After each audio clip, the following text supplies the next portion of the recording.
Praise lord. మత్తయి సువార్త 26వ అధ్యాయము 6వ వచనము. యేసు బెతనీయలో కుష్ఠరోగి అయిన సీమోను ఇంట ఉన్నప్పుడు ఒక స్త్రీ మిక్కిలి విలువగల అత్తరు బుడ్డి తీసుకుని ఆయన యొద్దకు వచ్చి ఆయన భోజనమునకు కూర్చుండగా దానిని ఆయన తల మీద పోసెను.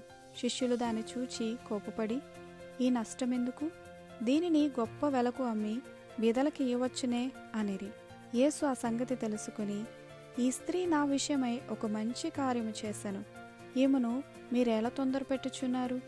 బీదలెల్లప్పుడూ మీతో కూడా ఉన్నారు గాని నేనెల్లప్పుడూ మీతో కూడా ఉండను.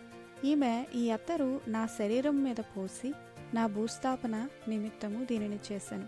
పరలోకమందు ఈ సువార్త ఎక్కడ ప్రకటింపబడునో అక్కడ ఈమె చేసినదియు ఈమె జ్ఞాపకార్థము ప్రశంసింపబడనని మీతో నిశ్చయముగా చెప్పుచున్నానని వారితో అనెను. ఇక్కడ దేవుడి వాక్యం ఏం సెలవిస్తుందంటే, ఈ యొక్క స్త్రీ యేసుని ఎంతగానో ప్రేమించిందండి. కాబట్టి చాలా విలువ కలిగిన అత్తరును తీసుకొచ్చి ఆయన తల మీద పోయడము జరిగింది. అయితే శిష్యులైతే అది చూచి కోపపడ్డారు, కానీ యేసయ్య ఆమెను స్వీకరించారు. మనుషులు తృణీకరించవచ్చు, కానీ యేసయ్య మనల్ని తృణీకరించరు కానీ స్వీకరిస్తారండి. యేసయ్య కొరకు మనం ఏది చేసినా అది దేవుడు గుర్తుపెట్టుకుంటారండి, మరిచిపోరు.